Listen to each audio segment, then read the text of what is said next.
Recording. Hello, Zysos here. I am just doing a quick overview of the recently released 1.2 version of the rules reference.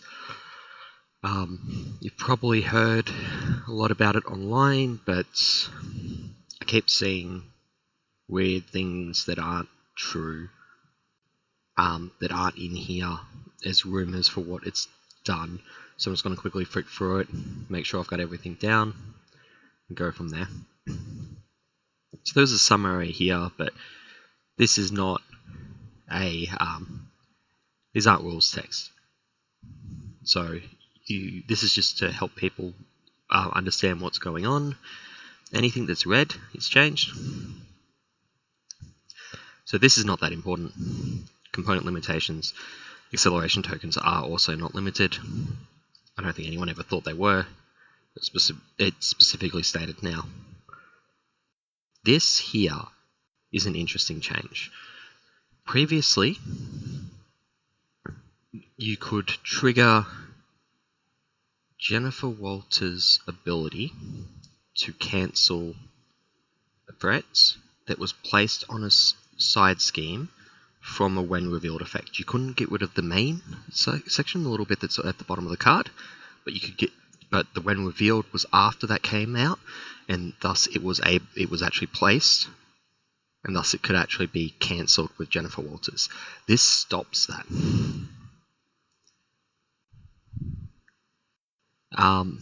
This also actually stops the when revealed entirely.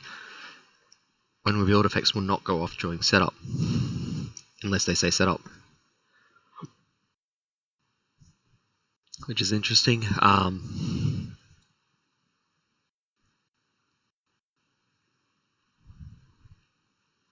Following ability types is mandatory.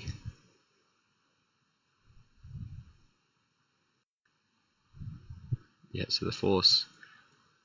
Okay, they made setups mandatory. Okay, they were already kind of mandatory on villains, but now you can't opt not to get your shield or not get the Black Panther upgrade. It's not a big deal. You'll notice this a lot throughout the RRG. Component limitations is referenced in basically anything that has a component. So you'll see that a lot through here. So here's the all-purpose counters, same thing here. It's just going to come up from time to time.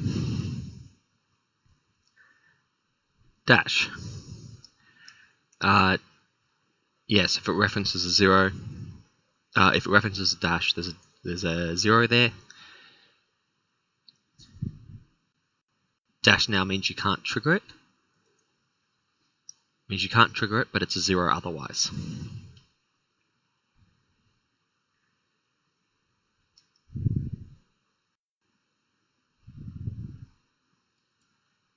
I'm guessing they changed the wording on this, but this seems to be exactly the same as it was before. When an enemy makes attack, the players have an option to defend. Here are the ways to defend, which haven't changed. If no hero ally defended, it's undefended. That's not shocking at all. This one here is a big change. If a action is labelled as defense, so you got little defense in brackets.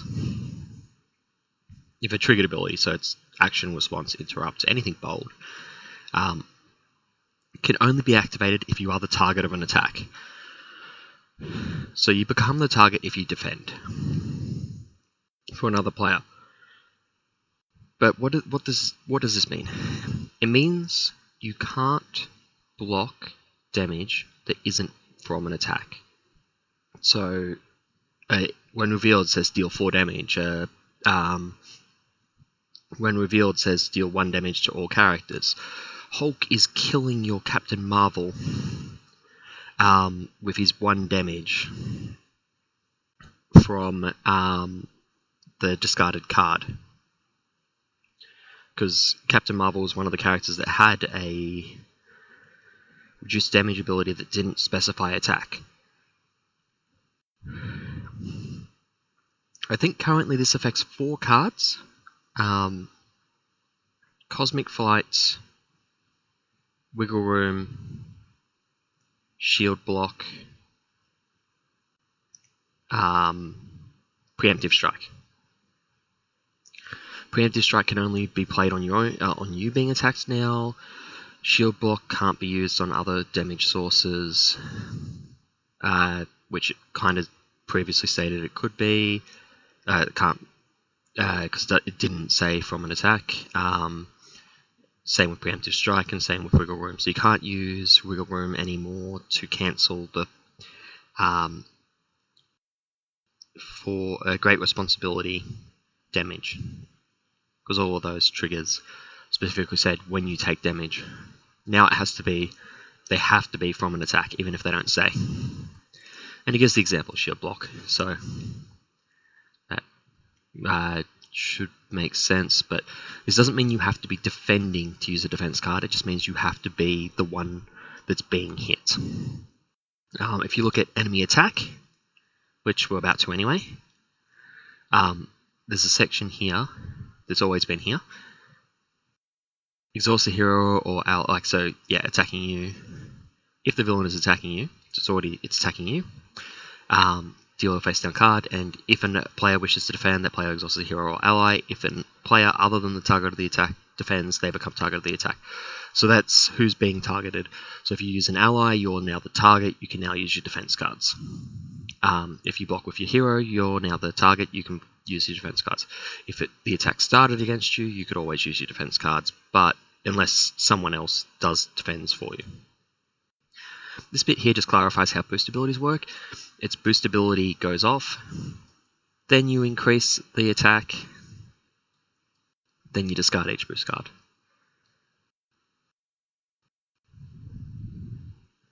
Alright, relatively straight. Yeah, and you resolve it before you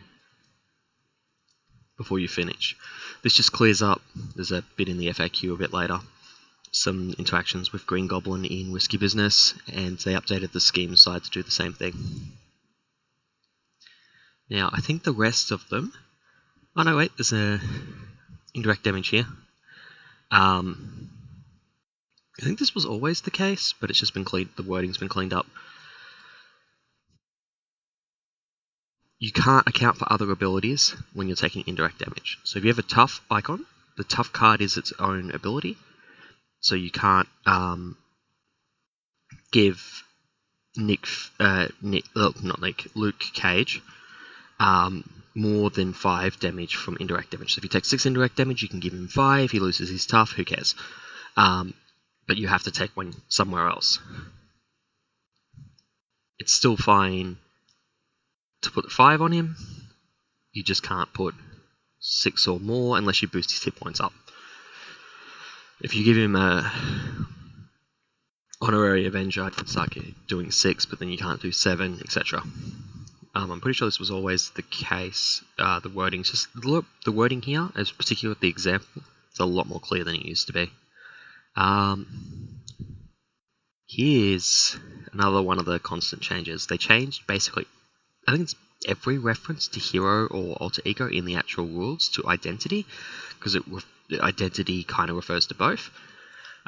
So Overkill used to say hero here. So if you were in alter ego, the rules technically stated that you didn't take damage if you blocked with an ally, and it overkilled. But this identity clears that up. That's not a problem anymore. You just take it in alter ego. He charges right through your ally and hits you anyway. You happen to be standing nearby. There's a few more like that, if I remember right.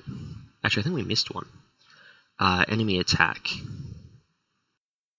Yeah, if no character defends, this used to be hero as well, which meant that if you were attacked in alter ego, which was always theoretically possible, it just it didn't come up until the Green Goblin card I See You came out. If no character defended, only heroes could take damage from it. They fixed that by changing this to identity. Now, I think there's something with identity not being super clear. Is the only thing that's really, it gets really leaned into, because identity's been added into a lot of things. But yeah, Nemesis says identity now. Obligation says identity.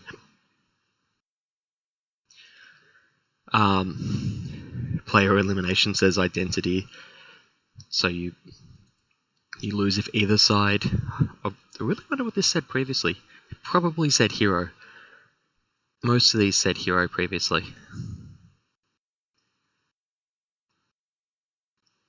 Yeah. This is just clarifying that stars don't actually have value in boost cards. They are not of value in and of themselves. They're just to point you towards the boost effect. That was always the case as well. It's just that's just cleaning up the rules so people don't ask as much. There's another identity.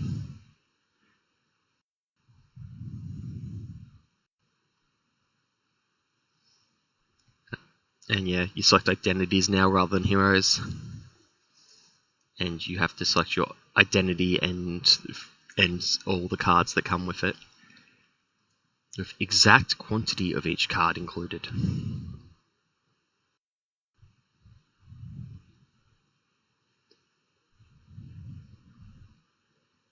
What we got here?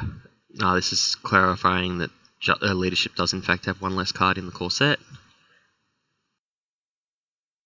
This is new. This is what I was talking about before with the setup. You can't use Jennifer Walters during setup, and now the when revealeds can't go off either. So, because the when revealeds can't go off, you can't. There was nothing that allowed you to trigger it anyway. But this is cleaner. This is a lot cleaner. This is just telling you that Tigra basically always has a damage on it because it's because consequential damage is the absolute last step after you've already healed. This, I'm pretty sure, was already known. It's just that you get 2 resources when paying for leadership allies with Make the Call using Power of Leadership. This is just telling you that Normalized 1 is still, like, the force response is still kicking in. This is telling you what to do when... This is new. This is because of the cleanup of the enemy attack. This is what I was talking about before. If Green Goblin attacks, flips form, he now starts applying those changes to the new form rather than the old. It's super weird. So he does like a nothing attack, and it doesn't get cancelled because he's already initiated the attack. It's weird. I did not expect it to go that way.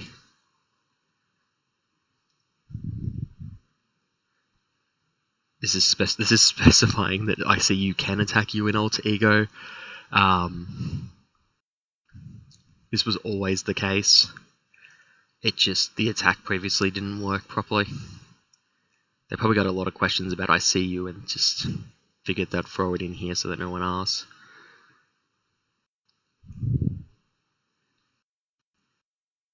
Yeah, you can't. This is clearing up that you can't just grab the drone if it's your shield.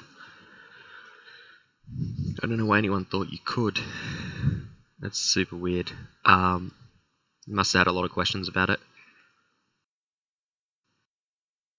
Applies to the first ally each round. We already knew that. This is the embiggen thing, and they specifically followed that up with the emergency thing. So embiggen boosts both things on melee and nothing on emergency because it's looking for the keywords, so deal damage and reduce threat. And emergency prevents threat, and embiggen has 2 copies of has 2 mentions of deals damage. This is saying Novus kills monsters before they can attack. They don't attack.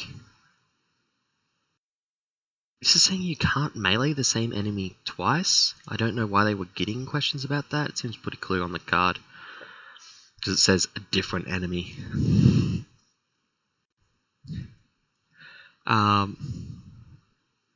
This also seems weird. Can I use Yarnborn, which is from the Thor pack? It's not out yet, but it's only like 8 days. 8 days. Yes, you can trigger it on attack events. I would have thought that was cleared up by the fact that the attack event section says that they are in fact attacks. which is another notable thing. Defense cards are no longer actually not considered as defending anymore. So you can't do some shenanigans to trigger other cards off of your defense cards anymore. And this is Loki, who's Thor's minion, who's in the announcement article, doesn't have a forced interrupt. So you could have chosen to not do it, which is clearly an oversight. And this is just fixing that card. I wouldn't worry about it. You just do what it says on the card. It's just there so that someone doesn't argue that you get the choice to do it or not.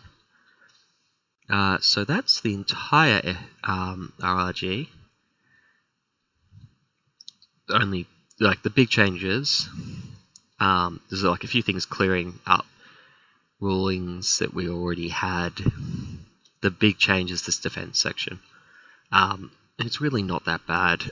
Most of those cards could only be played in the situation where you're being attacked already, so I don't think it's that big a deal.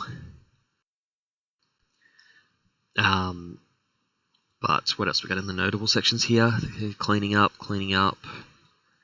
dash, cleaning up, star icon, expanded FAQ. Yeah, the only big surprises for me were the changing of the defense section, which even that, they were specifically not answering any questions regarding defenses and how defense cards interacted with cards that triggered when defending. So I figured it was going to be something like this. But yeah, the defense cards and the I'm really surprised by that Green Goblin FAQ section. The one where you apply the attack value to the 0 on Norman Osborn. That's super weird to me. That I always just took the attack and then flipped him afterwards, because that's what the Grim Rule would do, and we never had an answer for that. That's a super weird one. I never expected it to go that way. That makes an already easy set so much easier. It's really, really odd. Anyway, yeah, so that's everything in the RRG. Obviously, I'm gonna play a game. I'm gonna be applying these rules if they come up. They shouldn't, although I will be playing Cap, so Shield Block could come up. But we'll see. Anyway, I shall see people next time.